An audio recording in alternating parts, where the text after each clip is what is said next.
realistic bottom line for this April 2018 video featuring my retrospective exhibition at Gallery M Adelaide. That is the fact that the Australian craft scene, which has dominated my career since the 1960s, is a result of an army of talented, innovative, self-motivated individuals freely sharing their wisdom. No one person could claim responsibility for more than a fraction of our current maturity, which, globally speaking, punches above our weight of merely 25 million souls in Australia. As individuals, we are cogs in an ongoing wheel of fortune, or as John Lennon quipped, life is what happens when you're making other plans.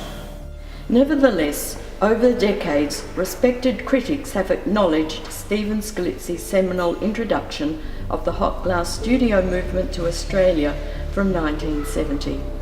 They include Dr. Norris Ianu, critic and author, writing in 1995, "Clearly, individuals such as Skillitzi sparked initial interest in the new medium, for which he deserves the title of Father of Australian Studio Glass." Dr. Jenny Zimmer's 1988 comment, "Skillitzi proclaims he lives in both worlds, fine arts and applied art, simultaneously and without conflict. Herein lies the key to his success. This prodigious ability enabled him to personally pioneer the studio glass movement in Australia. Like some other notable figures in 20th century art, Salvador Dali, Marcel Duchamp and Andy Warhol, Skillitzi views the artistic life as a game. His influence has been profound."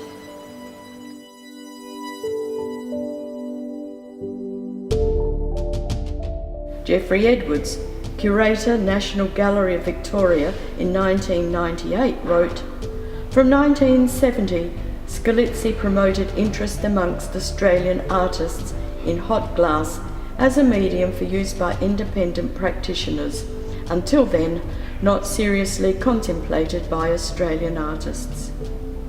Another critic, Brenda Page, in 2012 said, "Skillitzi shows wild confidence and total irreverence to glass because he is not tied into some historical worship of glass. Rather, he attacks the medium in an expressive and joyous manner." Crucially, many previously exhibited works of mine get cannibalised or rejigged into fresh visual statements, such as this retrospective work called Spike, 1956 to 2018.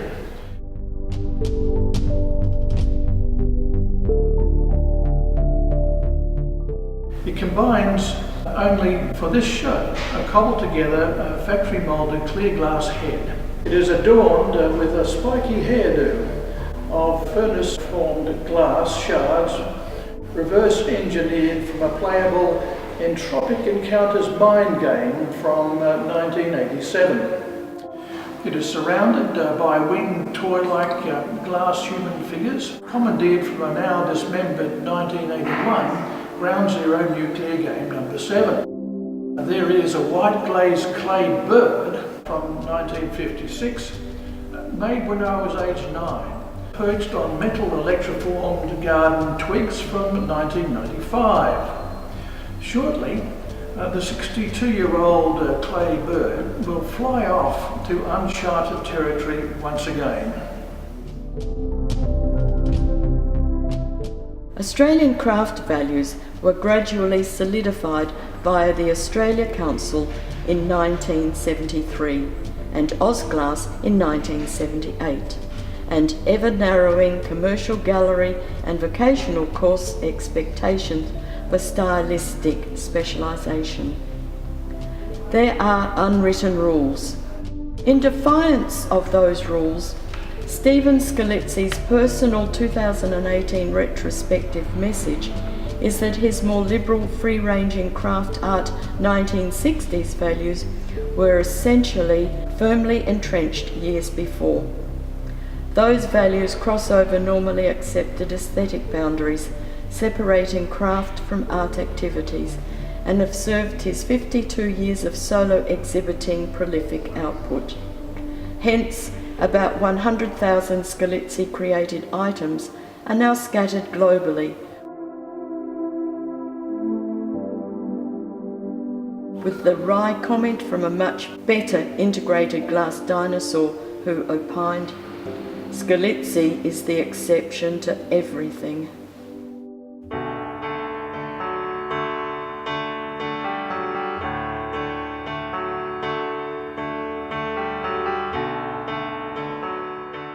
Well, not exactly the exception to everything.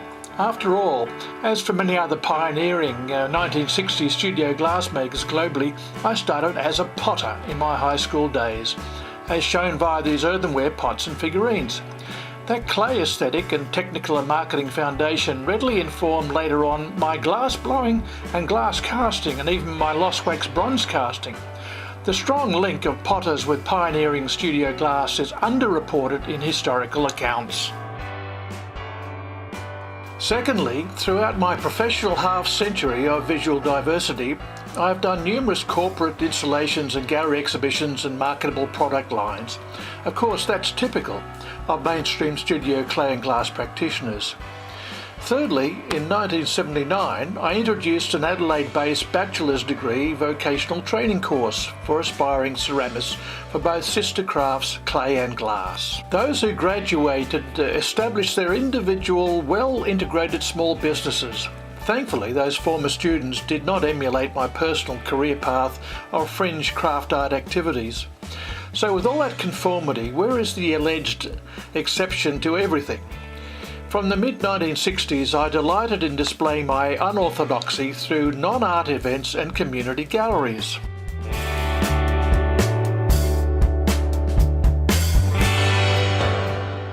In so doing, I retained my freedom and maximised impact on the usually naive general public. Crucially, my most aesthetically successful projects are essentially non-commercial, or ephemeral, or even psychologically abrasive.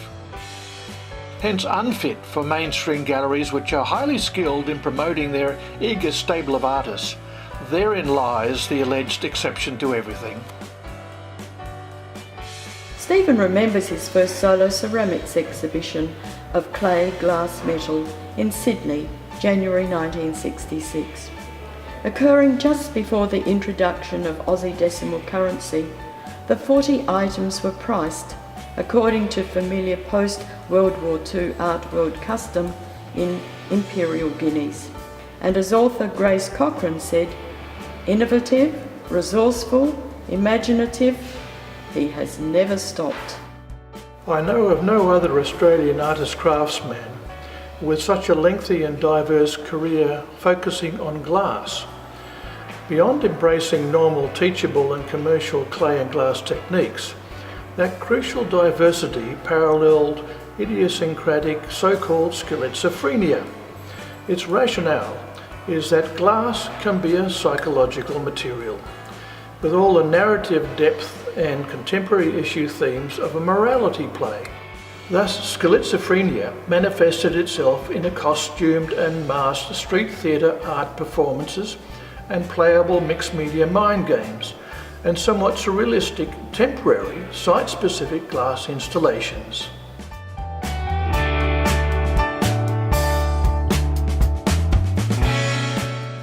His early career highlights include a seminal metaphysical wall sculpture, The 10 Kings, a complex mixed media comment on an ecclesiastical Book of Revelations theme.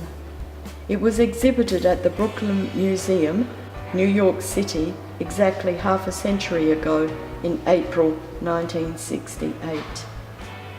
Following Dale Chihuly's first ever tutorial, and with Harvey Littleton's fatherly patronage, Skillitzi launched an ongoing Massachusetts University hot glass workshop from 1968 to 1970. As a 21-year-old, Skillitzi had a keen involvement in the USA's hot glass studio movement, which was then only 5 years old, with its subversive Vietnam War protest slogan, "Blow glass for peace," echoing the hippie subculture via lecturing and public demonstrations. A year before returning to his homeland, In a 1969 Pottery in Australia magazine, in a Skillitzi feature article, heralded the still future Australian hot glass scene.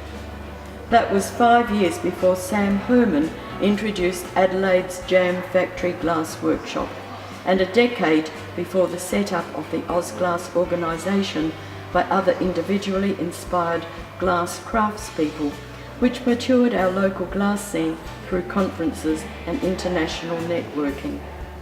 For over 3 years, Skillitzi was the only USA experienced glass artist in Australia, until a Californian-trained Ron Street arrived in Perth mid-1973.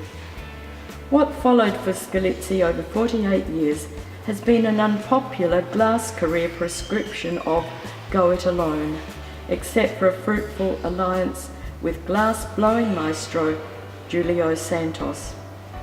Stephen never felt comfortable with pressures to kowtow to commercial galleries' traditions with their submissive stable of artists. In contrast, he spread the word, evangelical style, in the 1970s, via nationwide furnace-blowing demonstrations and slide lectures, parallel to solo shows, to many an enthralled public and savvy craft educators. Formal ceramics lecturing from 1976 to 1987 included the founding of a bachelor's degree in glass studies, still ongoing but modified of course. Through his hands-on classroom example since 1968 in the USA and later in Australia, Stephen guided hundreds of art craft students. Nowadays, many are mature, renowned artists, pioneers in their own right. Metaphorically, birds and fish and liberated from human rules humans, those three foci or icons have underpinned my genre since primary school, eagerly exploring fresh territory or unorthodox lateral thoughts. They three-dimensionally diverge or bravely stray from their static plinth-bound environs via oft mimed and costumed performances or playable games. That unorthodox paradigm has spawned a career-long mem of aesthetic fluidity rules, okay? The over half-century of my career encompassed the ever-maturing post-Vietnam War contemporary craft movement and echoed my personal incremental transition from an athletic, black-haired, fresh-faced youth into a worldly wise, wrinkled, white-haired man of 70. Such is life so far. Meanwhile, back to the future.